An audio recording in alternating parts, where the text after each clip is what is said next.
I be ready to laugh every time I say something. What can I have some? It's candy corn. Ooh. It's candy corn. Proper in the morning. It's candy corn. Oh, this pepper. Welcome back to our Hyphen with Sherelle and Sade. We are going to talk today about a video we saw on TikTok, and it's in regards to the spirit of rejection. I'll enter the video here as a reference, and the TikToker, the influencer that created the video is called Anointed Fire. So just, to give her credit for spawning us into some reflection and creating a space for us to have further discussion as we continue in our individual healing journeys. Signs that you deal with the spirit of rejection, or somebody you know deals with the spirit of rejection. I want to go on record with this. The spirit of rejection typically is the strong man in the majority of deliverances. It is a spirit of torment. And it typically comes in from rejection from the mother or rejection from the father. In many cases, it comes into the womb.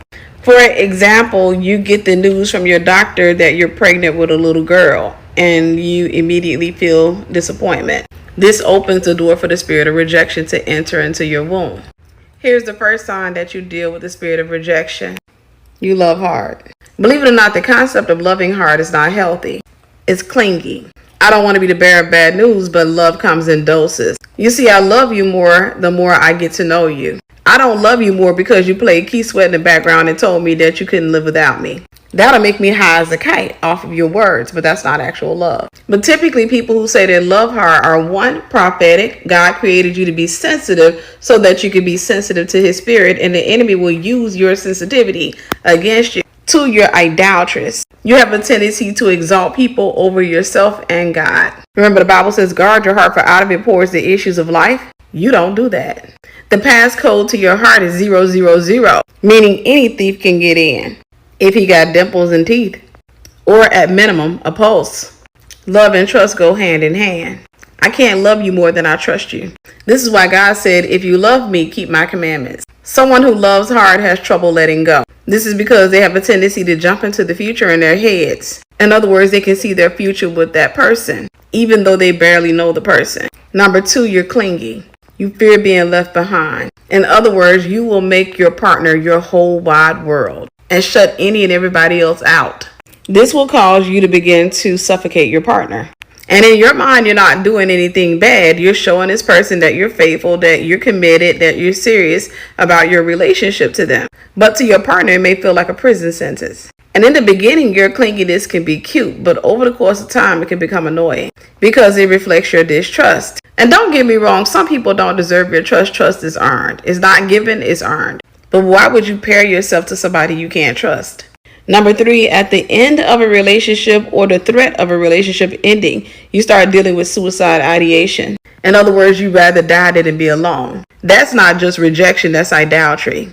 I miscounted, but we'll keep going. Number four, you discard people the minute you sense that they're about to discard you. People who deal with the spirit of rejection can be amazing in the beginning of a relationship, and they will go really hard for the relationship. They can be incredibly emotional in the relationship as well, always trying to fix things because here's something they know that you don't know. Just like they fought hard to get you, in many cases they can get rid of you equally as easy. That's not everybody that deals with rejection, but there are some people who deal with rejection who will typically break up with you midways in the relationship. So they fight really hard to fix the relationship while they're in it. In the beginning stages, that is. Because they're not trying to keep you from messing up. They're literally trying to avoid getting over you. Because they know that once they're over you, there's nothing you can say or do to change their minds. Number five, your success or your desire for success is fueled by vengeance. It's absolutely crazy to think this way, but believe it or not, this is a common thought. That's okay. They walked away from me. They persecuted me. They wouldn't allow me to be a part of their clique. They broke it off with me. They cheated on me. So you know what? I'm going to go out here and I'm going to make it. I'm going to have the money, the house, the cars, and the beautiful spouse or the handsome spouse for the ladies. And then everybody that hurt me will regret ever walking away from me. I'm sorry, that's just giving somebody too much power in your life. That's allowing them to reach from your past and straight into your future. Number six, you often think people don't like you. Remember I said the spirit of rejection is a spirit of torment. It'll tell you that this person doesn't like you. This person has changed their mind about you. in an attempt to get you to sabotage the relationship. It'll even tell you that somebody has changed their mind about you. Let's say that you call yourself dating a guy, and ordinarily he calls you around 6:30 p.m. But one day you realize it's 7 o'clock p.m. and he still hasn't called you. Now, a healed heart would not fret over that. But somebody who deals with rejection will typically start dealing with torment. They'll start thinking things like, was it something I said? I saw him talking to this person. Did she say something about me? They will think themselves into a frenzy. And by the time you call them, let's say, for example, you end up calling them 9 p.m. that night, you will find them in a very dark place emotionally. Those are some of the signs that you deal with the spirit of rejection. So, you want to start off with kind of what the video brought up for you or what you learned from it? Well, first I want to thank you for sending that to me. Girl, and I thought I had to. I sent it to so many people. That thing hit. It hit like it made me dig deep. I cried. Peel back those layers. So how we gonna start it? I think one of the things that really stood out to me was something that, like, we both say that we love hard. And when she was talking about how actually that is a sign of like that spirit of rejection, it helped me see that in a different lens. Me too. Yeah. Because it isn't it the way that I thought love was, or loving hard, it was unhealthy. Yep. And when she said giving, love is like giving doses and doses and doses, and by you playing a Keith Sweat song, you know, Yep.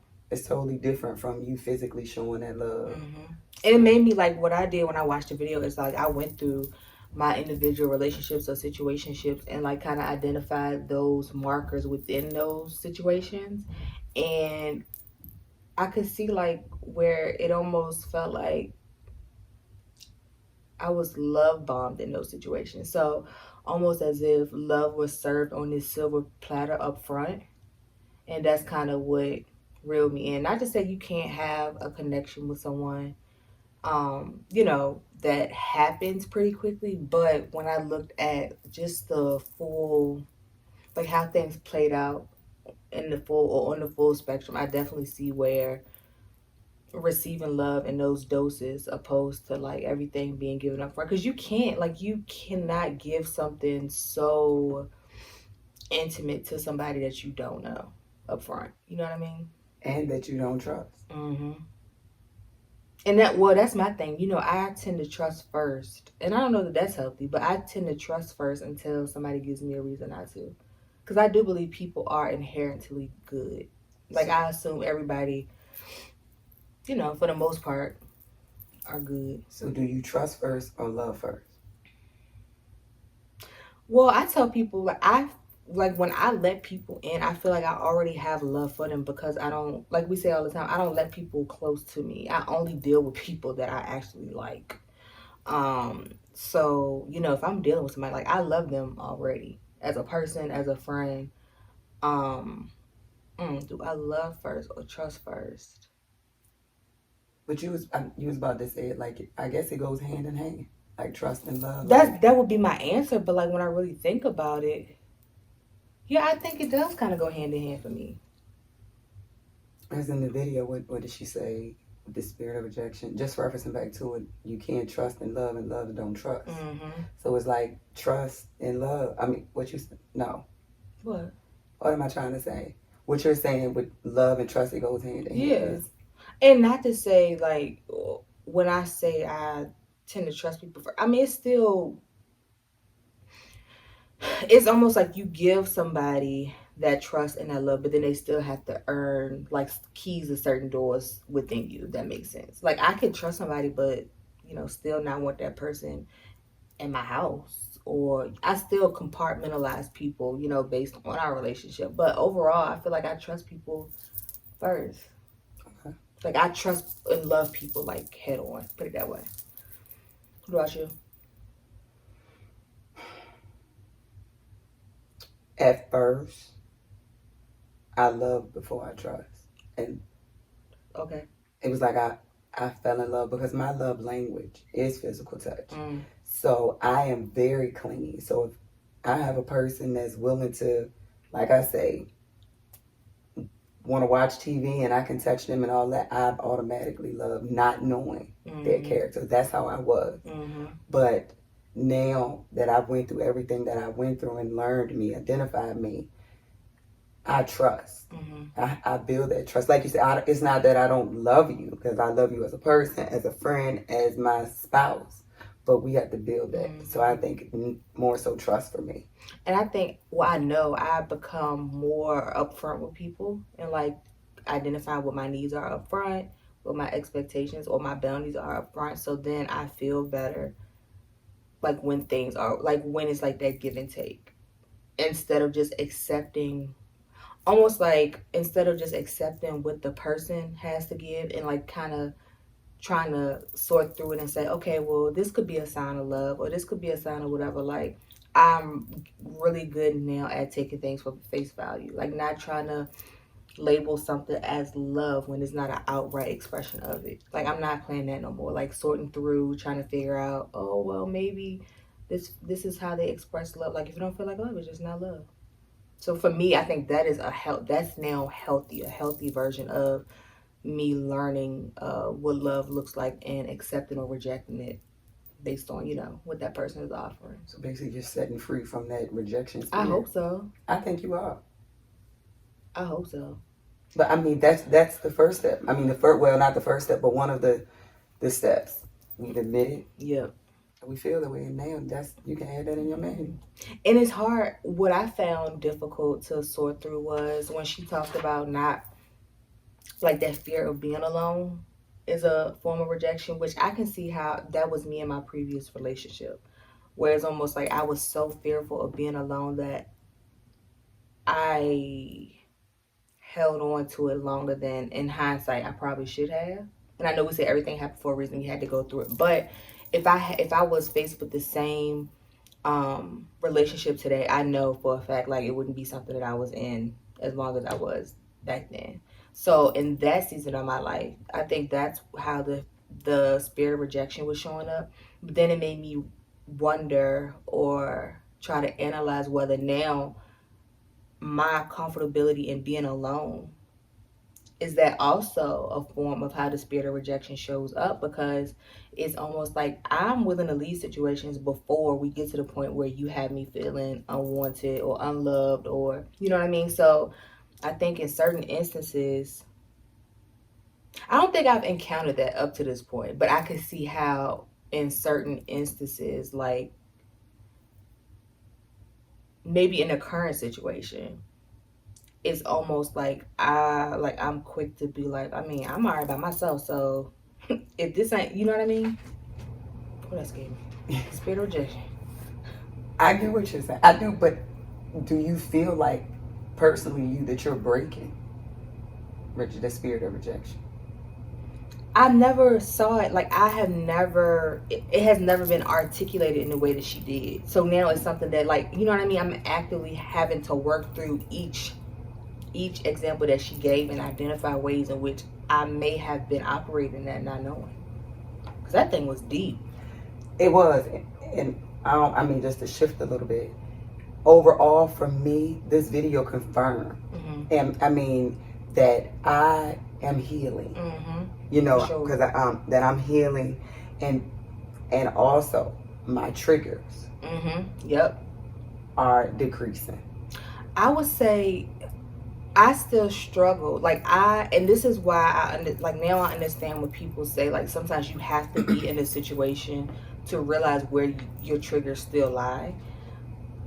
I am still triggered by certain things that I thought I had like worked through, because they show up in different ways.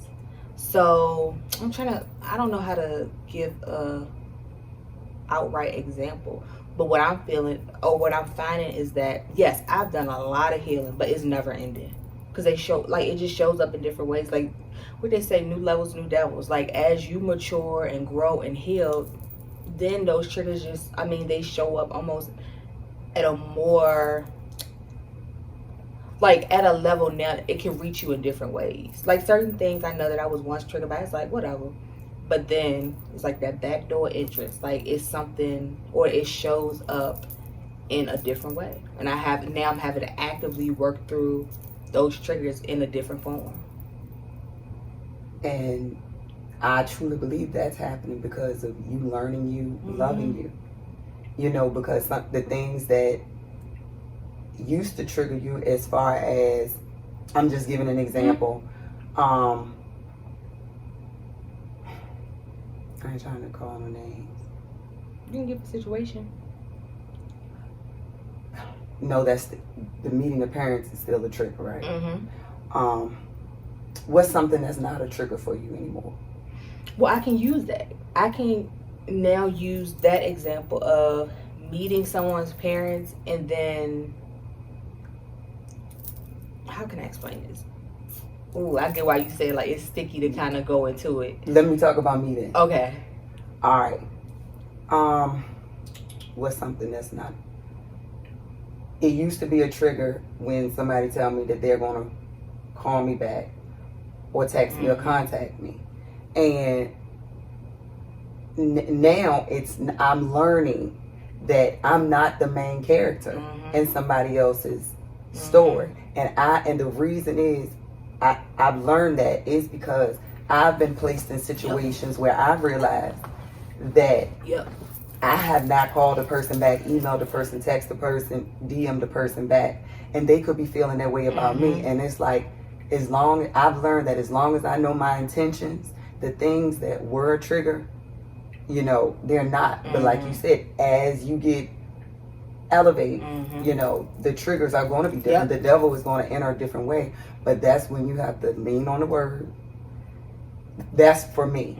And praying heavily and having that positive support system. And it really has come down, and that's a good one that you use too, because I was the same way. But then, like, as I got more involved in, like you said, reading the word, or reading in general, or doing research on emotions and feelings, and even like when me, you, and Fee get together, and how we, like, when we are together, we are very intentional about the conversations that we have, and time does like fly past.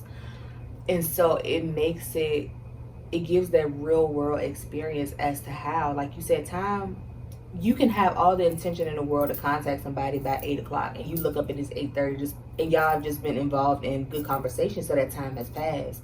And it doesn't take away from your intentions, but it's just now you are the person that has neglected to contact that person at said time. And like you said, you don't know how they're feeling, but you do everything that you can on your end to say, hey, you know, time just got away from me, like, I'm calling you back now.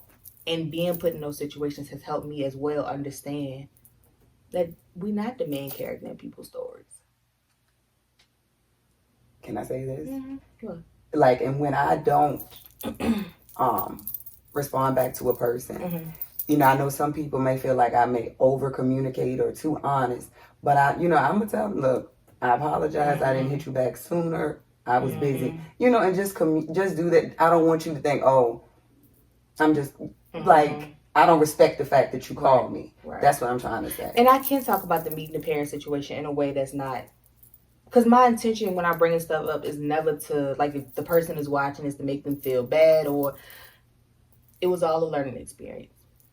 However, I now understand why. So in that situation, I was introduced to parents, but the person was still doing whatever they was doing. So I felt like that was a slap in my face, because at the end of the day, we could have just kept it like, I had to meet your parents. Like, we could have just had what we had going on, and, you know, kept the seriousness, what I feel as to be the seriousness of meeting somebody's parents out of it, right? So I had to be introduced to another situation where I met the parents, and then to see how for that person that was like intention. And so now, like, in a group text with mom and sister, and we do game night, so I had to also, and that's an example of how, like, we have to be put back in those situations to work through the trauma of a previous situation sometimes. Because had I been, I think we talked about this previously on this, had I been, oh no, I want to meet your parents, and that have been where my level of comfortability stayed indefinitely, I would have always felt like meeting the parents or meeting the family meant or would show up for me and in my life like it did previously, if that makes sense. Yeah, because it's just like a child. If you fall off the bike the first time, if you don't go back and try it, you're always going to be scared of the bike. Like for me, I'm scared of water. Because, and my cousin Bird, that's the reason I don't get in water, because we was playing chicken and I couldn't swim. I was the younger one. They used to pick on me. And we was playing chicken in the pool and I fell in. Oh my God. Almost drowned. That's how I did that at Goods Pool. And the lifeguard, I was like, you got one job and I'm about to die. I thought I was going to die that day. I was like 10 years old. I was thinking, oh my God, my obituary is going to say I drowned at Goods Pool. Bird and Vicky and them thought I was playing. I was underwater drinking water because I couldn't swim. Yep. Girl, I got this spot on my foot to this day. Wow. And it's I don't like, if I go to the beach, I don't like saying anyway, but to just get my feet wet. And then I almost drowned in New York. We were walking out and it was like, you go past the stick, it's going to drop. And it was Mary, myself, and some more people. And when we went out, I couldn't swim like a fool, but everybody was like, you tall enough. And the jellyfish started stinging me. And I was like losing control. And after that, but now to go to a pool and just put my feet in, that's a plus for me. Right. So to go back to your story, you tried it. I'm proud of you, because I think I will. And I have seen, now that you talk about like people not hitting you back, I remember at one time I was like, Tiff, hold on. You like, no, because it's been da da da da.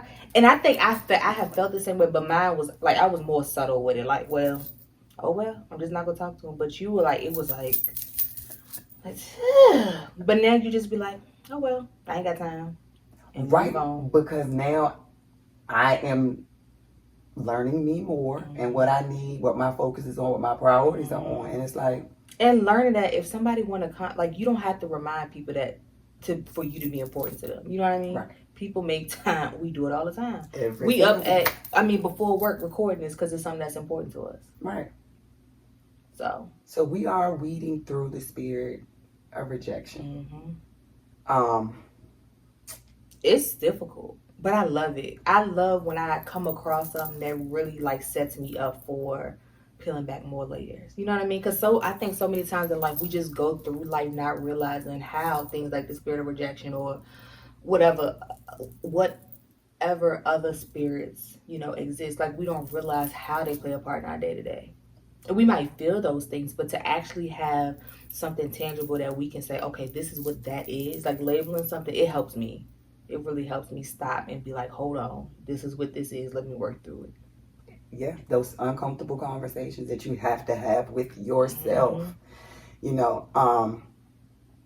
To go to her section in the video about revenge. I remember I'm going to say every last one of those things I felt, and some of them I possibly still feel at times. But that one when she was talking about revenge and how you wanted them to see you with this, I remember I was like, I want them to see me with the bad. Now I just want you to see me at peace. At peace. Beautiful. Like, no revenge. Like, I'm willing to help you at this point. I ain't that far. But that's how I am. Like, I'm just at that point. Like, I realize that I can't give anybody my energy. It's hard. Is it hard? Heck, yes. And I think that's maybe where we differ in terms of like that spirit of rejection. For me,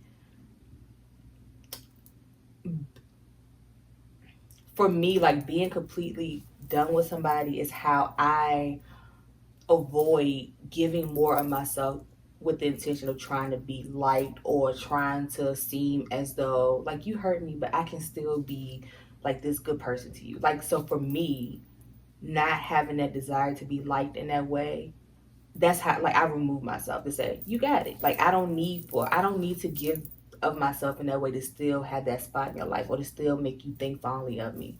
You know what I mean? I'm not gonna go out my way to be rude, but I also feel like, all right, you made the choice that you made to do whatever to, cause a rift in the situation. So that is not having access to me is what comes with that decision. You know what I mean? Whereas you are very welcoming and you still try to help and show up for people, even sometimes I feel like it's at your detriment. Like you still show up for people in a way sometimes that causes you to have to go back to your journal and be like, dang, this made me feel this way. And I'd be like, Tiff. But that's how we always say our journeys are so different in terms of, how those things show up. Yep. Yeah. Yep. And I guess it's just going back to her video with the suicidal thoughts and stuff, like I said, I used to be there. And my biggest thing, and I've realized that I need to start differentiating relationships. That's big. And I'm working on that. Like, I'm differentiating relationships because it's just like, my thing is, I want to be there for people because I know that without people, I know that I wouldn't be here. So that's where I have to start drawing that line. Like, you got to be responsible for your own actions. I can't take on. And like I said, sometimes I think the greatest lesson that we can teach somebody is that you don't get to treat somebody poorly and still have access to them. Sometimes by remaining or staying in somebody's life even after they've treated us poorly, it's reinforcing the negative behavior. And so while we have the intention of showing up for them and making them feel like, oh, this person still loves and cares about me even after I did what I did, sometimes I think that makes, for somebody that's not actively trying to become better, it reinforces that I can do what I want to do and I still, yep. Because not for nothing, anybody that I have dealt with in the past, like, I still love and care about them as a person because I can identify ways in which they've made me better. Even the guy I'm talking about, like, introducing to his parents and how that's a trigger for me or what that did to me, I still care about him because of, like, different things that he has taught me. I wouldn't be who I am today, or I wouldn't be the type of wife that I plan to be to my husband if I hadn't had all those experiences to show me, to, like, peel back those layers that I needed to have peeled back to become a better version of myself. So I can't, like, I don't hate those people at all. Like, I still speak when I see people. I speak and keep it moving, but, like, I don't have any evil intent or feelings toward them. I just am very intentional about when my season is over with somebody, like, we gotta be no access kind of thing. So, but maybe that's something. No, I can't even say that. That ain't nothing I'm willing to improve on. I ain't gonna say a lot to the people. No, for real, it's a lot because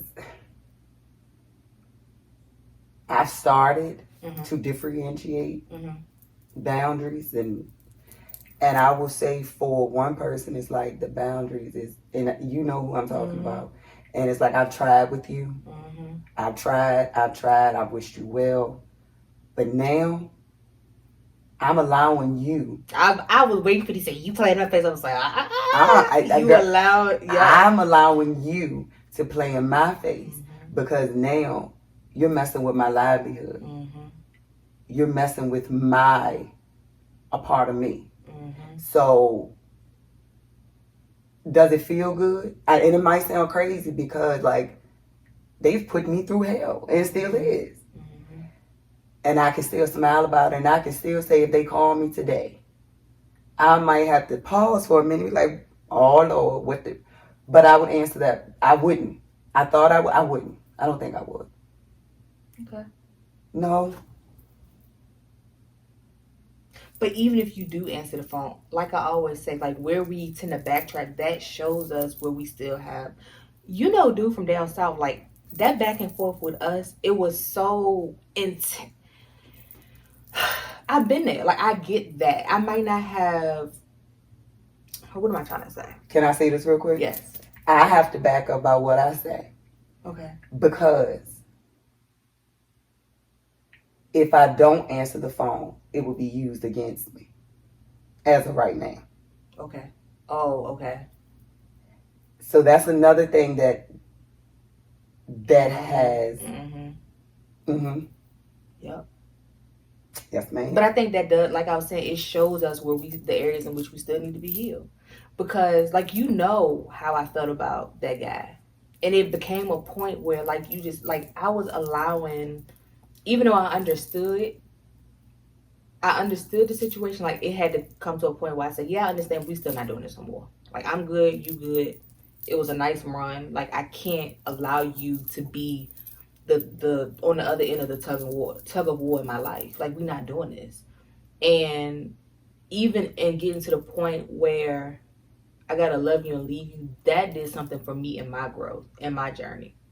Because that would have been somebody, if we would have been in touch, if we would have stayed in touch, like he could call me today, and if something was wrong, I would feel the need to contribute to like fixing that problem because I know how much it would have taken for him to make that call to say something was wrong. You know what I mean? So in that situation, like we had to eradicate all forms of communication. Like we just can't communicate because you're not healthy for me. Right. You're not and it's healthy for me. torment, like she said. Yep. That, I mean, going through that when she said Yep. rejection is torment, it really, really Yep. is. Good. And I'm allowing you to. It's almost like I'm allowing you to take me in doses. Like when you feel like you want to do what you want to do and blah blah blah, like I have to deal with what that feels like. But then when you realize like your stability and like your spirituality and your voice of reason is gone, then you need to contact me to get back stable in that area. Like we're not doing that. That's not fair to me. And that was an example of me operating out of the fear of rejection. Rejection being I didn't want to be the person that he could say, like, you knew all that I was going through and like how my life is, and out of all people, like you walked away from me. You know what I mean? Like I wanted to be that person that 10 years from now he could say like, yo, she really held me down. I don't care about that no more. Forget that. I'm not doing it. The part of being held down. Like being that one to be that person that he could say that about. See, I want to be that person that they can look back and say, you know what? She taught me how to be me. She taught me the truth. She taught me to love me, that I am enough. That, you know. And I think that was one of those examples with me saying, we're not doing this. That was like the, oh shoot, like, okay. Like somebody's holding me accountable in a way that I've never been held accountable. Like I'm used to being the person that can do this with people. And again, we all are products of our environment, products of how we learn to survive. So I hope it's not coming off as if I'm saying this in a cocky way, right. Because you're not. But like having that realization because of the healing that I've got, like I've been very intentional about my healing. Sometimes you have to break your own heart in that way. Like you have to say, you know what? We can't do this. We're not going to do this. And get rid of that fear of rejection or that fear of that being the best that you've ever experienced. And I've never experienced this with anybody else, so I'm scared to let it go. You got to break your own heart, and you have to like sometimes be that voice or be that rejection for yourself. Right. So. And I feel too that breaking that spirit of rejection is discerning what you feel versus what is really the truth. Mm-hmm. That's hard. Because those feelings sometimes are... Yeah, I gave myself that right. stomach. Feelings can feel like...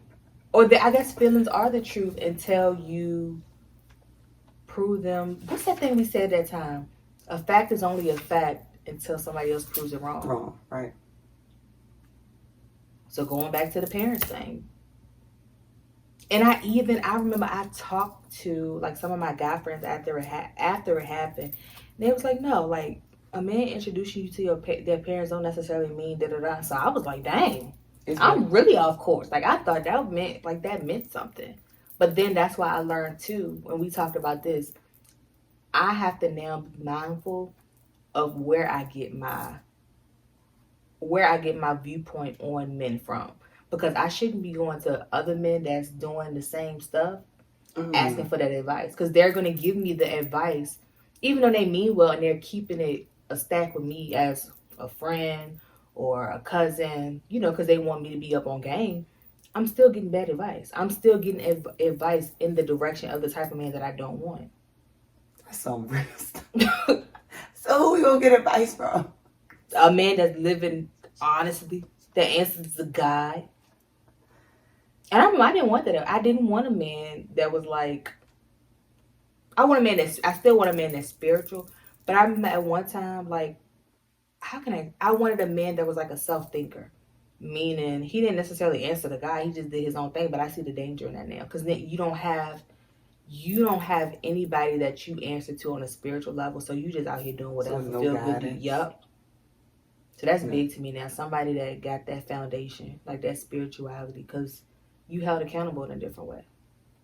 But yeah, I'm done. I'm not getting advice from nobody a man that's doing what I don't want. I'm not. Now, That makes no sense. I want it from a man that's done it and not doing it now, because you think about it. How can they give you advice on something if they've never experienced it? That's just like true. That's just like somebody asking me about your profession. I don't even know where to begin. But think about it. So is that saying we want a man that used to cheat and all that stuff, and now he changing for us? I'm pretty sure that's what we're gonna get. Why? I never cheated. So that's like, if we say that about men, then we had to say that about a man should expect that from us. I never cheated. Red day on time. That is going. I get what you're saying. They're gonna be few and far between. Let's say that few and far between. Because well, is that because that's what we've attracted up to this point? Because that's what our expectation has been. Tiff, you think about it. Think about that time we went to Margaritas, and we had to wait. Or we was walking into the building. By the time we got in, somebody had already paid for our tab. They was like, whatever you want. Them two guys. They were very intentional about contacting us after, trying to set something up. Well, because they ain't our type. We had this type. And them probably would be married, living in Calabasas today. They had good professions. But that's not what we wanted. So, like I tell you, the type might have to change a little bit. You know, I used to like men in the streets. We grew. Why? We grew because, like you said, I'm still working through the part of. I told you I may miss out on the best thing for me because it's not in the package that I want. What's your package that you want? I'm talking about as far physical. As the yeah. Oh, because you can still get the physical, but I like all that street and guns everywhere. Like that is now that I think about it, that is completely insane. Why was I so attracted to that? You got to dig deeper. It's that feeling of protection, but it's reckless protection. Like, why was I so attracted to reckless protection? Was it the attention? Was it the fame? Couldn't go. No, because people that look like that don't like to go nowhere because they paranoid. But still, I'm pretty sure you'd be living well.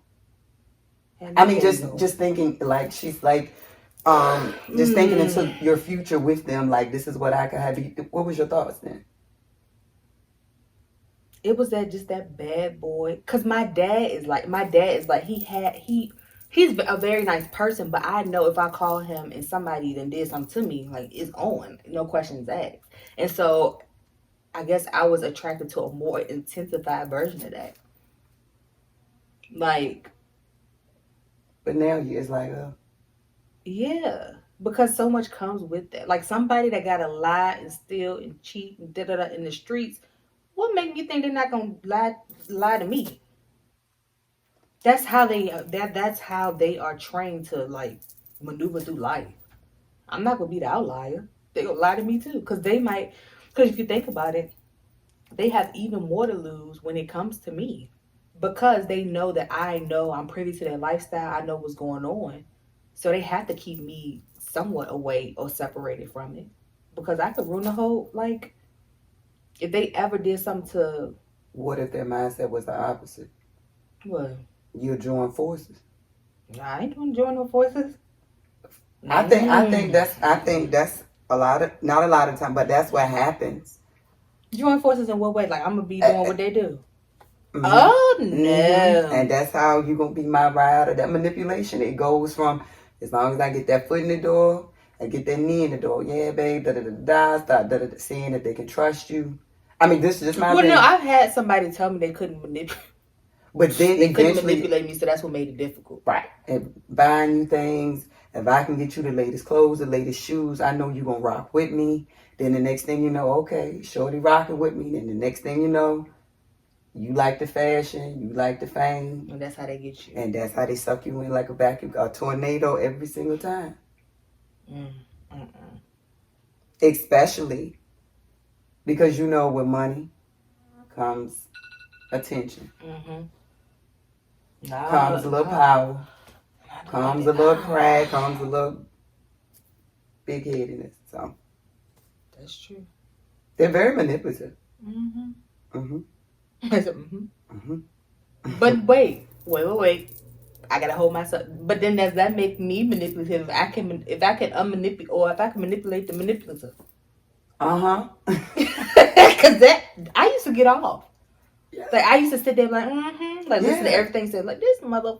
Like you need crazy. to write the book think I'm for fool. real, and I'm gonna be the co-author. Yep. You put me up to this, and I sit there and let you get yours off, and then come back with the unwrapping your whole operation. You like, dang, I used to get off on that because I couldn't be manipulated. But that's also breaking. I feel is breaking a spirit of rejection.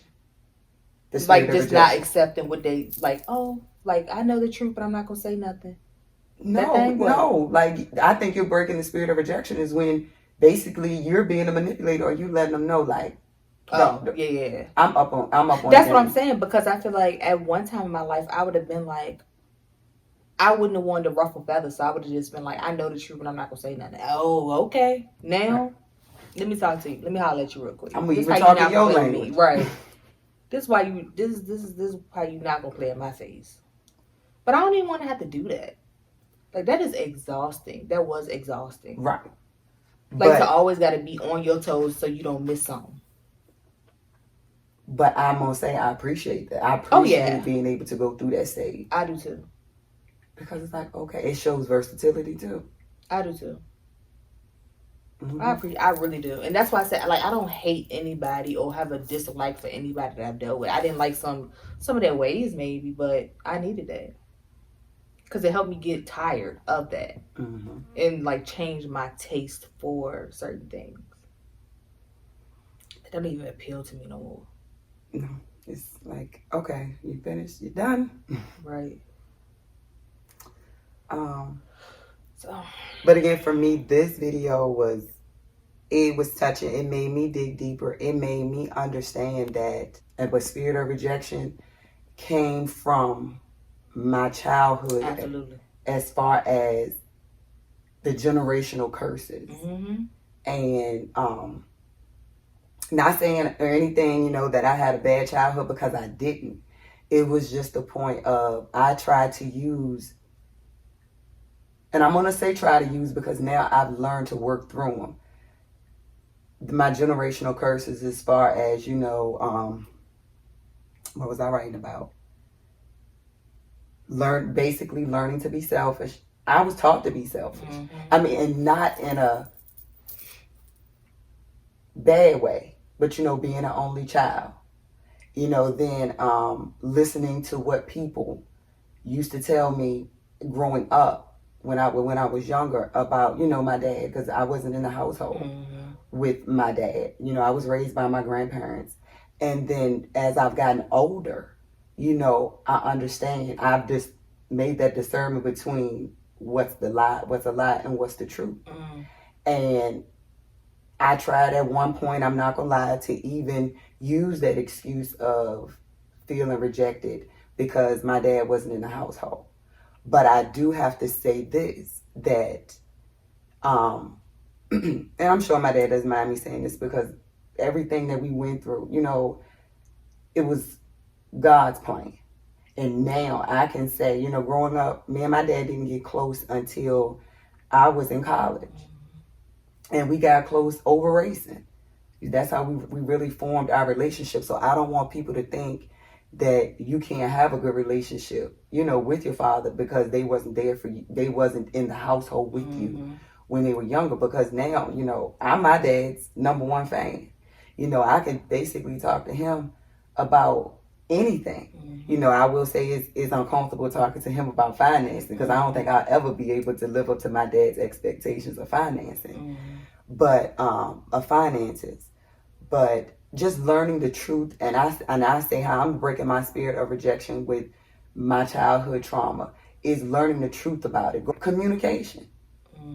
You know what I'm saying? Because a lie is a generational curse. Because we got people that still upset with people over something that happened 5-6 generations ago. And if you play that game of saying something to one person in the line, the telephone thing, by the time it gets to the end, and that 10 minutes, 5 minutes, it's a whole different story. So just imagine what a story is where it's a lie after 5 generations, after how many times? And a lie is oftentimes just a difference in opinion. Like, if we perceive something that happened differently, like, I'm going to say, well, that's a lie. That's not how that happened. When, from my perspective, based on, like, how I viewed it, how it made me feel, the information that I had at the time, that could very well be my version of the truth. You know what I mean? But for somebody, for the person that actually acted out whatever we talking about, or that was the what am I trying to say? Their actions, they knew their intentions behind their actions. That may not have been what they were trying to convey at all. Right. Mm-hmm. And what's helped me with that spirit of rejection as it pertains to my father is understanding his childhood more. I should say my parents in general. Like, understanding their childhood and where certain levels of growth probably stopped for them. Because, like, my mom lost her mom when she was extremely young. And now, like, you know, just watching different dynamics on my dad's side of the family, it's like, okay, like, a lot makes more sense for me. But also being an adult now and setting strong boundaries in certain situations is also helping me with that spirit of rejection, because now I don't have fear of, oh, this is my so and so, this is my so and so. So I kind of just have to, you know, be in a corner and shrivel myself up when you don't make me feel good. I don't have any power. No, I set boundaries. And I don't have that fear of you deciding that, you know, maybe you don't want to deal with me because you don't like the things that I'm required. I don't have that fear anymore. It was uncomfortable at first, but it was creating that spirit of rejection in me because I was fearful to set boundaries with my own family at first. So of course I'm gonna have a hard time setting boundaries with other people. So that's how I think, or I know I have been very intentional about teaching people how to treat me and breaking those generational curses, which then in turn helps with that spirit of rejection. Yeah, and I want to say this too. I want to say learning my parents. Mm-hmm. I'm going to say parents, not just my dad. But the one thing I'm going to always say about my mom, and I can say, my mom never talked down about my dad. Mm-hmm. She always told me, your dad loves you. I'm about to cry. But no matter what, she always told me that. Mm-hmm. And now learning my parents, understanding their background, that's what's helped me. You have grace, almost. Girl. Yeah. And and now, you know, I thought that my parents were hard. Mm-hmm. You know, they were disciplined. You know, you're gonna learn life lessons, mm-hmm. and I did. I thought it was hard, mm-hmm. But now, you know, I always wanted to be that daddy's little girl, da da da da da. But I'm going to say this.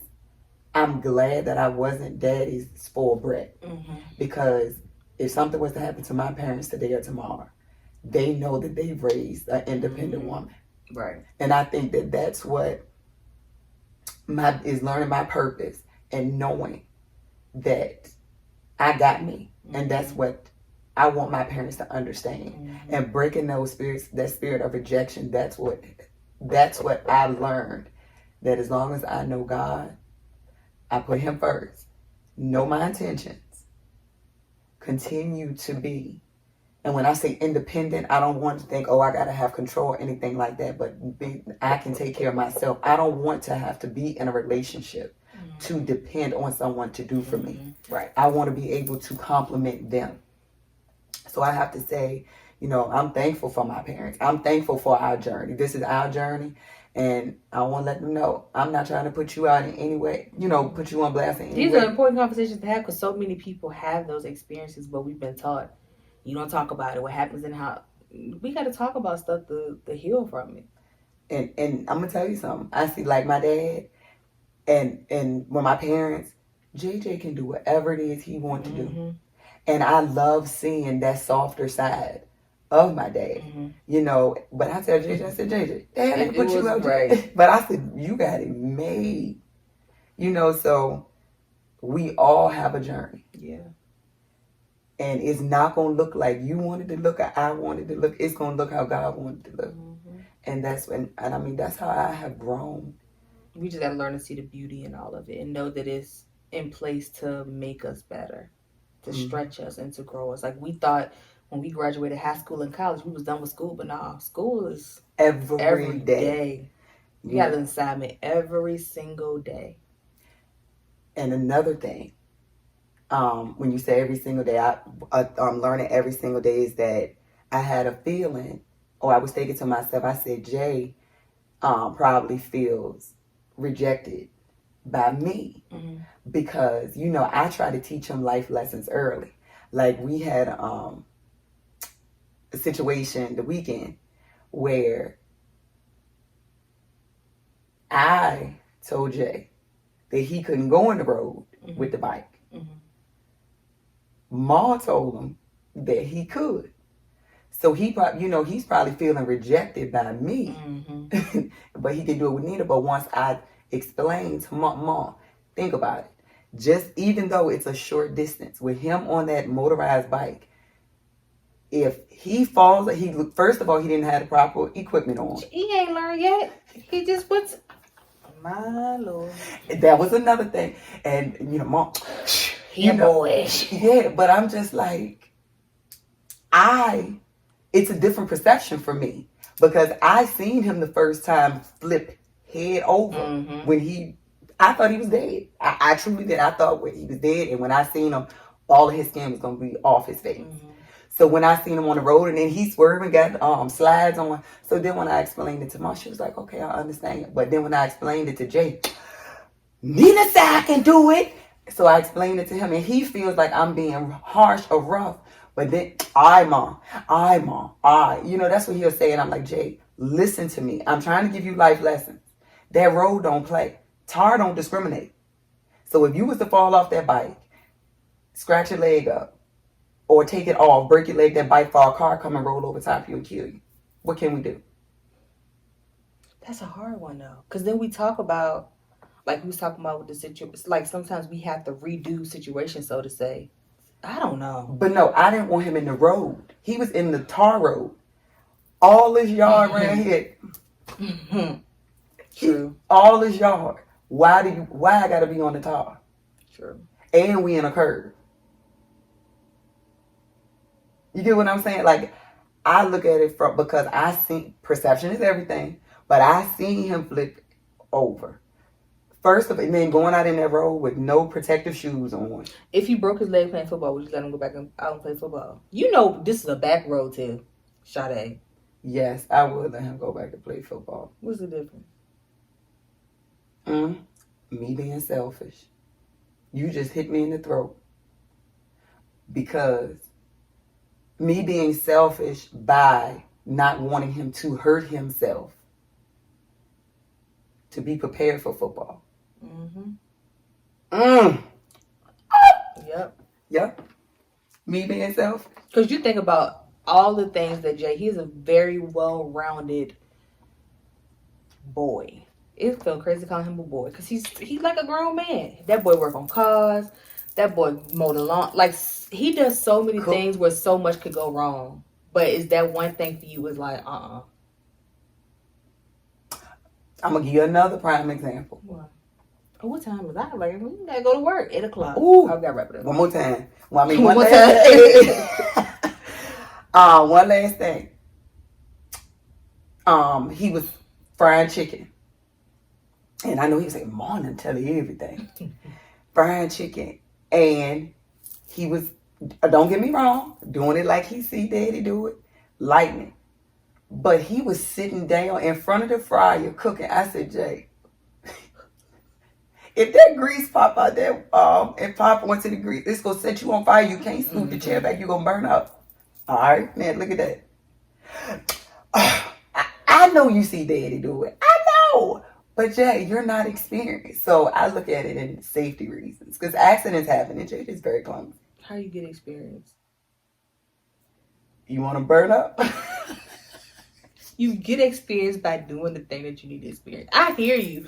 But look, I ain't a parent, so I don't know.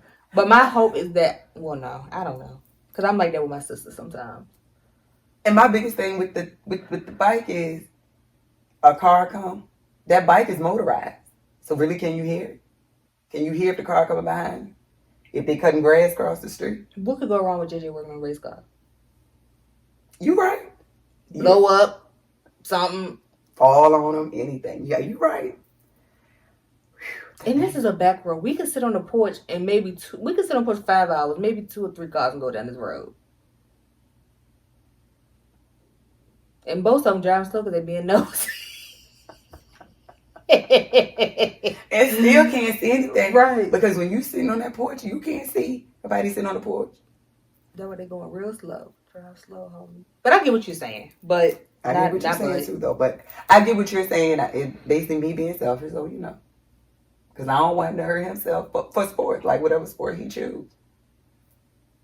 Because I teach it to him, like, the sky is not the limit because his footprint's on the moon. That's some real stuff. And let me tell you, if I had the opportunity that he have now, man. We do, just at an older age. Right. Because we creating them. Right. That's breaking those generational curses. And I know, like, some of the opportunities that I wish I had when I was younger, if I would have had them, I would have blew it. Because I was not emotionally mature. I didn't have emotional intelligence. I was all over the place. I thought in that moment I would be able to handle it, but I wouldn't have been able to. And see, my dad prepared me. Mm-hmm. Like, what he was trying to teach me. Now, Mom saw hard. Mm-hmm. What she mean it. I would not have been ready at all. And that's what I say, like, I'm glad I wasn't Dad's spoiled brat. Because I needed to, like, I know how to go and do the basics on a car. Mm-hmm. And I know how to do the basics on the car. Don't want to learn. You better check your oil for that thing. Get the press that button. Okay, all good. Don't trust that thing. Why not?